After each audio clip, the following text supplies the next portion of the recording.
Dan kita mau bawa ini untuk masyarakat kecil. Kopi premium, kelas high, yang di pressing, di grinder, dengan skala cafe eksklusif di jalan. Buat orang-orang yang sederhana. Dan dong akan ambil keputusan, kami mau minum kopi ini setiap hari.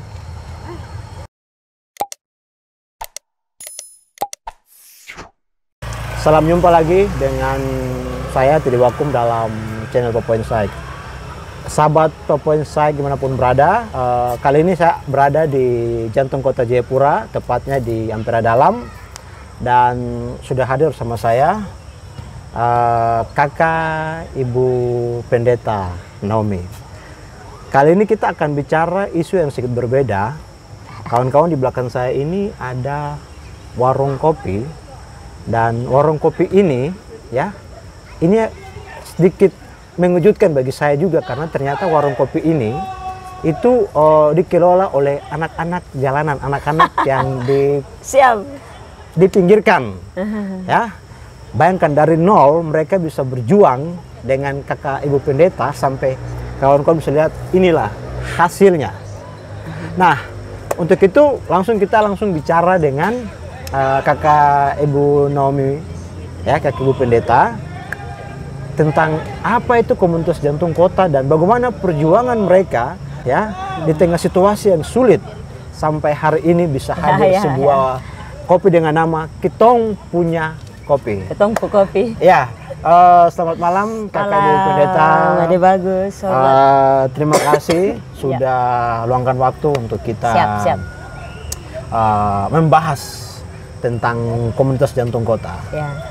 Pertanyaan pembuka, saya lupa ya. Mungkin kakak Ibu memperkenalkan diri dulu, dan keseharian kakak Ibu Pendeta dengan kawan-kawan komunitas jantung kota. Ya. Silakan. Saya Naomi Selan, ada di kota Jayapura sejak tahun 70. Ayah dan ibu saya pendeta melayani di Gereja Kemah Injil, dan saya bertumbuh di kota ini. Terakhir pendidikan di Fakultas Hukum Universitas Cendrawasih Jayapura, dan saya mengucap syukur. Saya pikir saya mau jadi pengacara. Tapi aktif melayani dalam pelayanan pemuda sejak umur 17 tahun dan juga sebagai pendiri PMK Uncen dan pelayanan. Saya sadar Tuhan panggil saya. Selesai S1, saya justru ambil keputusan untuk sekolah teologi S2 dan menjadi pelayan full time, ditahbiskan pendeta. Dan saya berdoa, Tuhan, saya kembali ke Papua setelah ambil S2 dari Jakarta, saya melayani di mana. Saya nggak pikir pelayanan yang nyaman di dalam gereja, tapi saya bilang, Tuhan, kasih saya satu ladang pelayanan di mana saya bisa mengekspresikan kasih Tuhan di tengah masyarakat. Mulai dari ketemu anak-anak angkat-angkat barang di sekitar Ampera, tanya, konseling, layani mereka untuk berjumpa dengan Yesus secara pribadi dan banyak hal berkisar pelayanan. Akhirnya saya ketemu dengan anak-anak yang ada di kolong jembatan Overtom. Saya ketemu 27 anak yang tinggal di jembatan Overtom sudah bertahun-tahun. Itu tahun 2003. Dan dari hari Minggu sore ibadah dengan mereka di bawah kolong jembatan selama 1 tahun. Akhirnya saya sadar bahwa harus ada satu pelayanan yang membackup mereka all the time. Maksudnya terus menerus yang eksis dengan mereka. Saya akhirnya sadar bahwa anak-anak ini anak-anak yang termarginalkan, orang bilang anak-anak jalanan. Saya nggak panggil mereka dengan sebutan itu, riskan, ada pro kontra. Buat kita telinga Papua bilang anak-anak jalanan termungkin. Jadi saya memunculkan satu nama untuk kita semua dan akhirnya jadi lazim dikenal oleh teman-teman awam, jurnalis, komunitas anak-anak jantung kota. Oke. Seluruh di jantung kota ini. Terima kasih, menarik sekali ya kakak Ibu Pendeta. Coba ceritakan sedikit kenapa sampai komunitas jantung kota ini dia ada. Ya, jadi akhirnya saya sadar bahwa anak-anak ini perlu didampingi. Kami punya dapur umum pelayanan konseling yang kapan saja terbuka untuk anak-anak pendampingan kesehatan, hukum, dan lain-lain. Saya tiba bahwa anak-anak ini punya skill yang rendah. Mereka kebanyakan di antara mereka putus SD, SMP. Kalaupun mereka sudah nggak nakal-nakal lagi di jalan, tidak mungkin jadi PNS. Ya. Untuk masuk sekolah lagi ada betul banyak di antara mereka yang kembali ikut paket.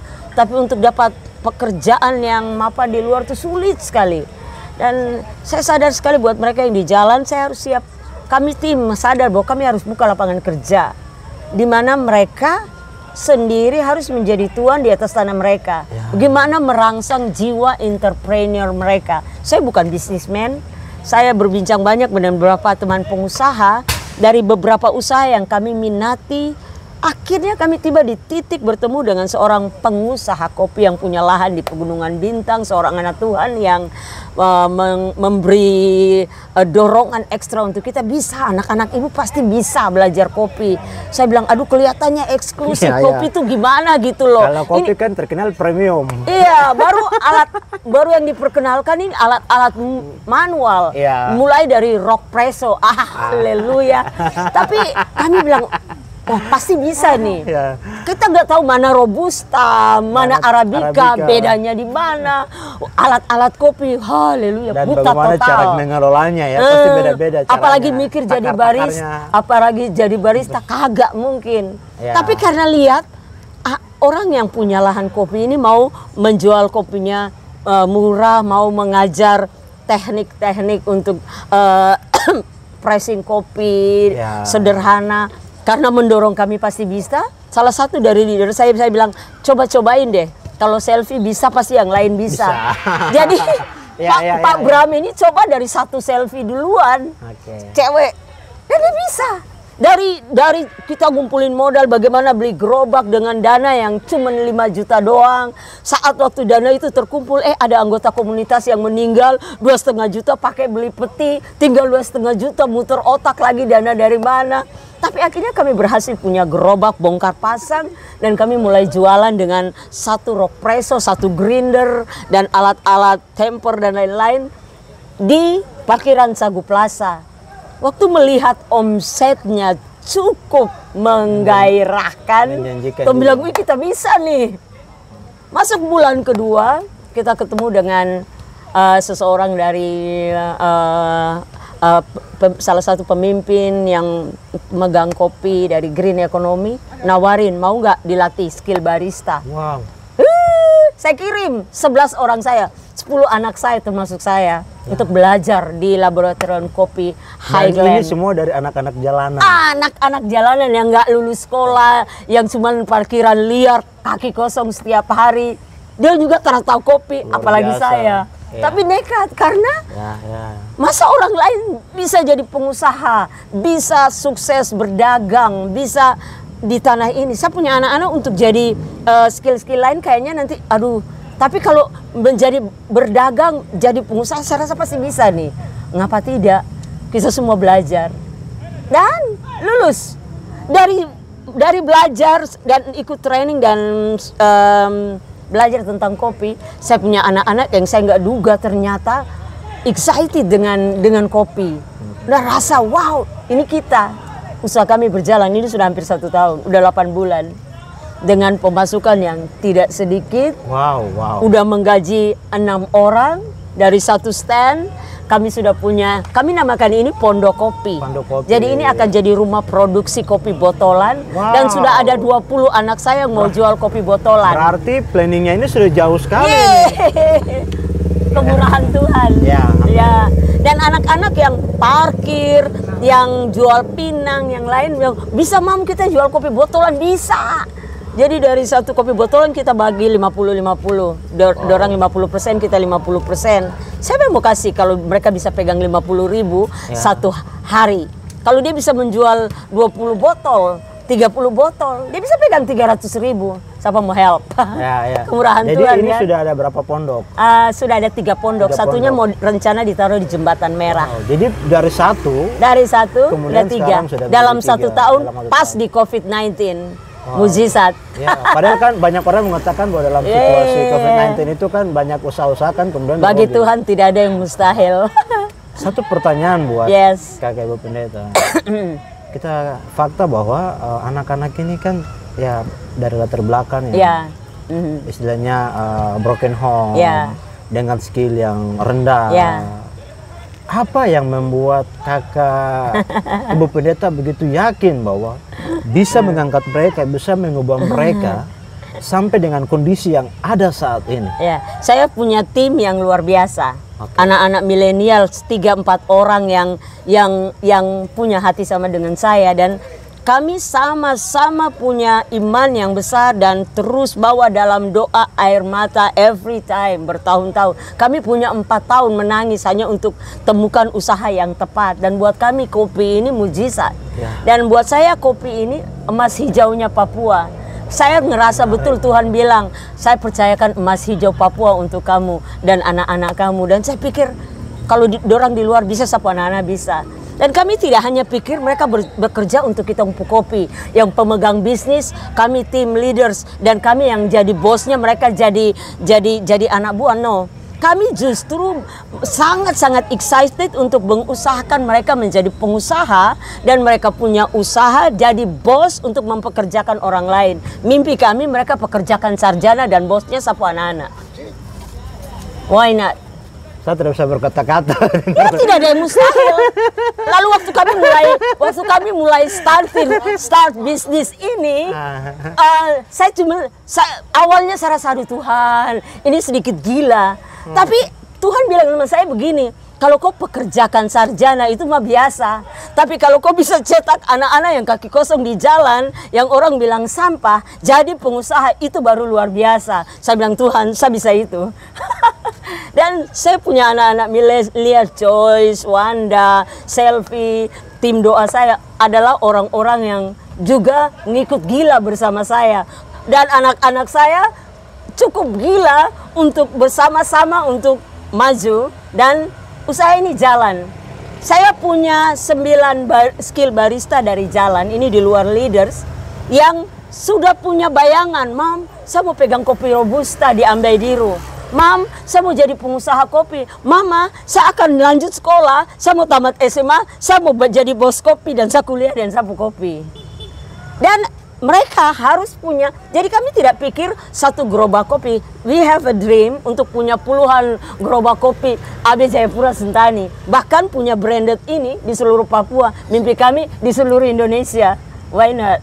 Mungkin mimpi ini besar, tapi jangan mimpi kecil di atas sana ini, kamu rugi.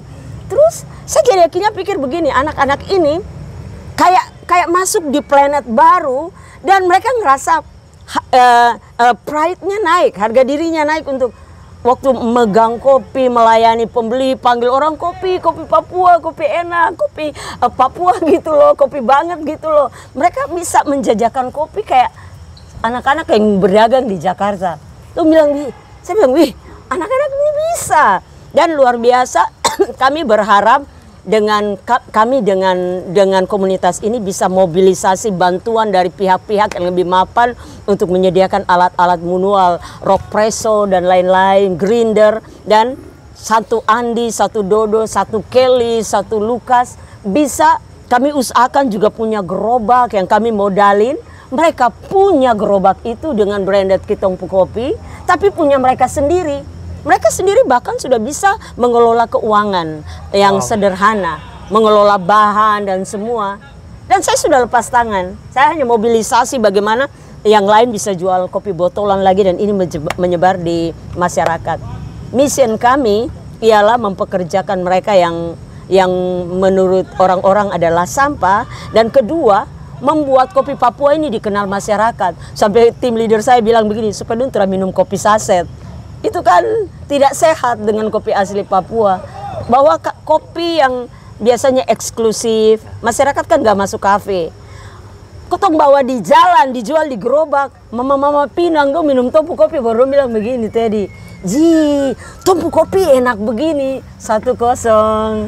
Harganya cuma 20.000. Jadi kakak saya terus terang bahwa ya dalam imajinasi saya, dalam apa yang saya pikirkan bahwa kopi itu premium dan usaha kopi itu membutuhkan modal yang besar dan itu konsumennya adalah mereka yang dalam tanda kutip Baru masyarakat tidak bisa rasa kopi Papua yang enak, itu kelas salah. atas toh. Saya balikan Tapi itu. hari ini ini kakak berhasil membuktikan dan meyakinkan saya berdasarkan fakta bahwa hari ini kopi itu bisa menjadi minuman yang dikonsumsi oleh masyarakat kelas semua kelas bisa mengkonsumsi kopi dan dengan rasa yang premium, dan itu menurut saya luar biasa, dan itu kemudian membantah terus terang itu membantah apa yang terbangun di dalam mindset you. You tahu sampai saya punya leader Joyce bilang sama saya, Mam, kita harus upayakan sampai grinder, alat-alat manual ada di setiap rumah orang Papua. Dong minum, dong pu kopi enak. Dong memperkenalkan kopi enak ini di penjuru dunia. Tidak ada kopi yang lebih enak dari kopi Papua. Lah kalau kita nggak ngangkat itu, siapa mau angkat tompu kopi? Itu sebabnya ketompu nama Kitompu Kopi. Kitompu Kopi. Waktu orang menyebut Kitompu Kopi, nyes. Jadi kenapa sampai nama Kitompu Kopi? Kami bergumul untuk berapa nama, tapi akhirnya saya memegang keputusan terakhir untuk bilang nama ini saya sodorkan untuk leader semua rasa. Aduh Mam, rasanya akrab banget.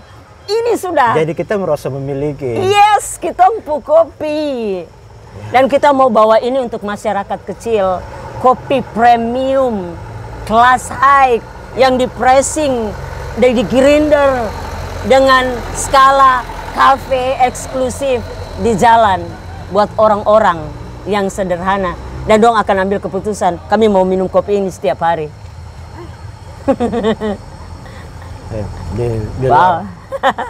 Di luar ini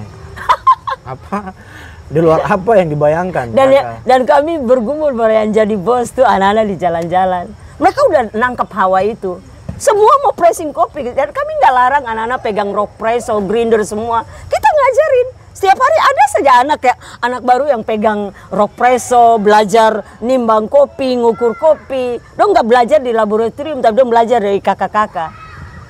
Dan kopi ini juga jadi eksklusif, sesuatu yang menarik dan mereka bawa dalam kehidupan sehari. Ya, saya harus jujur bahwa kakak hebat, sangat-sangat hebat. Ya, terus terang. Saya punya tim yang hebat. Ya, kakak dan tim ya. Kakak, dalam mendirikan Kitompu Kopi, apakah ada campur tangan atau bantuan dari pemerintah? Tidak ada. Kami patungan, lu ada 100.000, 200.000, kumpul. Gimana grindernya, gimana rock pressonya, hasil doa, akhirnya ada uluran tangan untuk kami punya stand pertama, booth pertama. Tidak ada bantuan dari pemerintah, kami nggak ngajuin proposal, kami mau buktikan setelah ini berkembang, setelah ini mapan, setelah anak-anak saya berdiri jadi entrepreneur, pengusaha-pengusaha dari jalan, saya yakin Tuhan akan kirim malaikat dari mana-mana, nggak usah ngemis. Do yang punya tanah, do punya hak untuk jadi tuan di atas tanah. Dan kalau anak-anak di jalan bisa tampil menjadi pengusaha, itu akan merubah banyak hal. Revolusi ekonomi. That's big dream to us. Kita berteriak merdeka sampai lidah kering, tadi Joyce bilang. Tapi nggak siapkan orang untuk jadi tuan di atas tanah mereka. Nol. Saya pikir perang ini beda. Kita mulai dari sisi dan dimensi yang beda. Semua anak-anak Papua harus tahu, do yang punya tanah ini, dong bukan jadi orang yang diperintah, tapi dong harus jadi tuan di dompu tanah. Dan pegang uang banyak. Halo. Saya sudah sampai. Makasih Jo untuk jadi kuat buat Mom. Luar biasa. Makasih untuk bersemangat. Saya pikir pesan yang disampaikan oleh kakek Ibu Pendeta itu jelas ya. Bayangkan di tengah-tengah situasi di mana tidak ada uluran atau campur tangan bantuan dari pemerintah, tapi dengan tim kakak pendeta, bayangkan mereka mampu mengangkat anak-anak yang ditelantarkan, ya, dianggap sebagai anak-anak yang Ya, anak-anak jalanan. Sudah hampir 20 anak yang bisa pressing dengan alat manual, dengan semua alat manual, skill barista dari jalan yang bisa sajikan kopi premium dengan baik. Satu kesimpulan yang baik sekali dari kakak Ibu Pendeta bahwa orang Papua itu bisa menjadi tuan di atas tanahnya sendiri tanpa harus mengemis. Karena dia kaya di atas tanahnya. Yes. Ini membuktikan bahwa otonomi khusus itu sudah hampir 20 tahun. Tapi apa? Mereka anak-anak asli Papua yang kemudian hari ini ya jadi anak-anak jalanan, mereka tidak merasakan itu, tetap dengan keringat, dengan usaha kerja keras ya, dan juga didampingi oleh leader-leader kakak mereka yang punya hati untuk mendampingi mereka. Dan hari ini fakta membuktikan, kawan-kawan bisa lihat apa yang ada di belakang saya itu bukti bahwa mereka tidak mengemis, tetapi mereka bekerja keras, berjuang dari anak-anak yang sebenarnya dianggap tidak mampu, anak-anak yang dikesampingkan, anak-anak yang dinomor duakan dan tidak dianggap. Tetapi hari ini mereka membuktikan. Dan saya pikir pesan yang disampaikan oleh Ibu Pendeta sangat-sangat jelas bahwa kita tidak perlu ngemis, kita bisa dan kita mampu kok. Ya, itu saja. Kakak Ibu Pendeta, terima kasih buat waktunya. Saya ingin satu closing statement dari kakak Ibu Pendeta kepada semua sahabat Papua Insight dan semua generasi muda Papua, semua orang Papua. Apa yang bisa dipelajari dari perjuangan Ibu Pendeta dan anak-anak jantung kota, anak-anak miskin kota, anak-anak jalanan yang mampu merubah diri mereka untuk menjadi seorang entrepreneur? Silakan, kakak. Kalau dorang bisa, kamu juga bisa. Kamu anak-anak hebat, kamu yang punya tanah ini, Tuhan sudah siapkan yang terbaik, bangkit dan jadi tuan di atas tanah sendiri. Terima kasih kakak Ibu Pendeta. Pesan saya, ya ini kopi, kita punya kopi ya. Kawan-kawan juga, ya kalau bisa mampir ya. Siap. Di Ampera Dalam. Di Jayapura, di mana? Di Ampera Dalam. Ini di lapangan futsal Ampera. Masuk dari toko Saudara 2 Jayapura. Terus ada satu di parkiran motor Gerobak. Ada lampu-lampu hias. Di parkiran motor Sagu Plaza. Oh, Sagu Indah Plaza. Lapangan aspal itu. Ada satu di situ. Oh, di depannya ya itu ya? Pas di trotoar jalan. Mohon doanya. Ya, jadi kawan-kawan sempatkan waktu kalian rasakan kitong punya kopi ya, itu murni rasa, itu kopi asli Papua. Siap. Ya, dan itu dikelola oleh kita punya adik-adik ya yang sudah diberikan pelatihan khusus, dan saya yakin tadi saya sudah mencoba ya, rasanya tuh pas. Belum coba. Mantap. Belum coba yang es. Oh, yang es lagi ada. Jadi ada berapa varian rasa? Kopi susu panas. Kopi hitam, americano, americano. Wow, gila. Gokil. Dan berapa menu lain. Mereka udah jago sek dan lain-lain. Anugerah. Ya. Thank you. Jadi kawan-kawan, saya mengajak kalian untuk datang dan kunjungi, dan mari kita bangun gerakan ekonomi dari rakyat Papua. Seperti itu. Itu dari saya, sekali lagi kakak Ibu Pendeta, terima kasih, dan kita akan jumpa lagi dalam diskusi-diskusi yang akan datang. Terima kasih. Buat kawan-kawan, jangan lupa untuk subscribe channel ini, share pengetahuan ini kepada siapa saja. Binta kau punya bapak deh, mama deh, tante, om, ya, pacar, ya, dan juga adik-adik itu penting karena ini adalah media edukasi, media kritis, dan media pembelajaran bagi kitong semua anak-anak Papua, ya. Mungkin begitu dari saya, dan sampai jumpa di waktu yang akan datang. Bye.